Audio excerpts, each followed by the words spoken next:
Como sabes, en los primeros años del dominio español llegaron a nuestro país frailes dominicos, franciscanos y agustinos, con el objetivo de iniciar la evangelización de los pueblos indígenas de la Nueva España.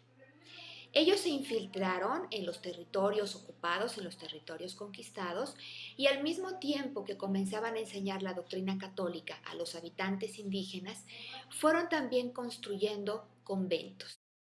Un edificio conventual se compone por la iglesia, el monasterio, el claustro y el atrio, y se construyeron en Nueva España tanto conventos para monjas como para frailes.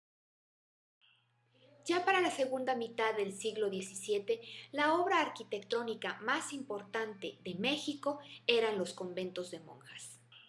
Los frailes se valieron de muchas maneras para poder acercar a los indígenas la doctrina cristiana. Una de estas formas fue la pintura al fresco, que es una técnica en la que se pintan techos y paredes sobre una capa de yeso fresco, de ahí su nombre, con colores diluidos en agua de cal. De esta manera los frailes representaron escenas de la vida cristiana o escenas bíblicas de una manera más accesible y comprensible para los indígenas a los que estaban evangelizando. Hoy se conservan frescos importantes en los conventos de Epazoyucan y Actopan en Hidalgo, en el convento de Cuilapan en Oaxaca y de Tlayacapan en Morelos. Ya desde finales del siglo XVI, pero sobre todo a partir del siglo XVII, algunos descendientes de los antiguos nobles indígenas, educados en la tradición prehispánica pero también en la cultura europea, comenzaron a escribir los relatos y las historias de los señoríos que sus antepasados habían gobernado. A estos escritos se les conoce como las crónicas. Y podemos mencionar entre los cronistas indígenas más importantes de esta época a Cristóbal de Castillo, a Hernando Alvarado Tezosomoc, Fernando de Alba Ixtlilxóchitl, Domingo Francisco de San Antón y Muñón Chimalpain. Por otro lado, también hubo cronistas españoles que escribieron sobre todo historias que pudieran justificar la conquista de la Nueva España y de evangelización. Entre ellos podemos mencionar entre estos cronistas a Fray Bernardino de Sahagún, a Fray Diego Durán, a Diego de Landa y a Bernal Díaz del Castillo. Como recordarás, ya habíamos comentado en otros temas, en otros videos, sobre el uso de los códices en el México prehispánico. Pues bien, después de la llegada de los españoles, el uso o la tradición de elaborar códices continuó vigente. Los códices se elaboraban para reconstruir y resguardar la memoria histórica de los grupos mesoamericanos, también para resolver problemas de límites con otros pueblos indígenas, ya que la única manera de demostrar la posesión de la tierra era a través de la presentación de documentos históricos, como los códices. Recuerda que los códices eran documentos que se elaboraban sobre papel amate o sobre piel, entre otros diversos materiales, y que tenían principalmente representaciones iconográficas, esto es, ilustraciones o dibujos, pero que más adelante también llegaron a tener anotaciones, ya fuera en lengua española o en lengua indígena. Otra de las manifestaciones artísticas que comenzó desde el México prehispánico y sobrevivió a la conquista fue el arte plumario.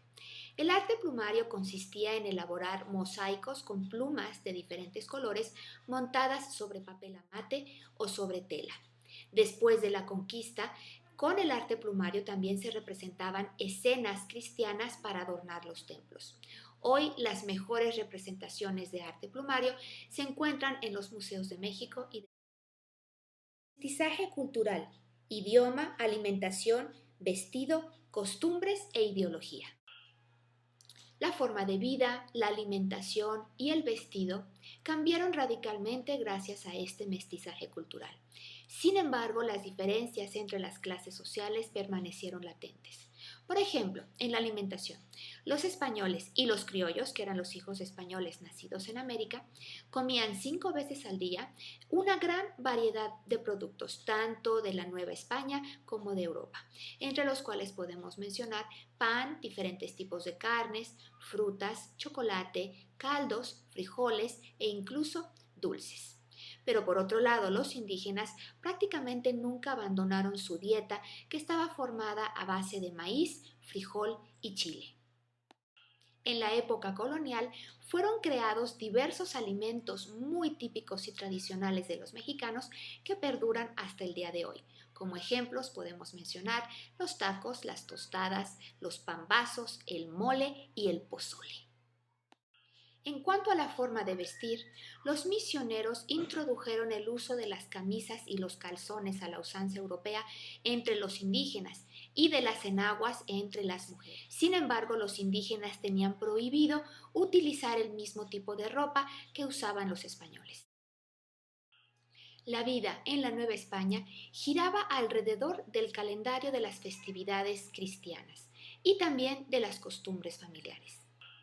Los indígenas adoptaron de los españoles los santos y el ceremonial católico, además de las procesiones, los fuegos artificiales y algunos instrumentos musicales españoles usados en conjunto con los instrumentos indígenas. Ya desde finales del siglo XVI comenzaron a importarse hasta la Nueva España productos procedentes de China, como por ejemplo vestidos de seda con bordados, chalinas y abanicos.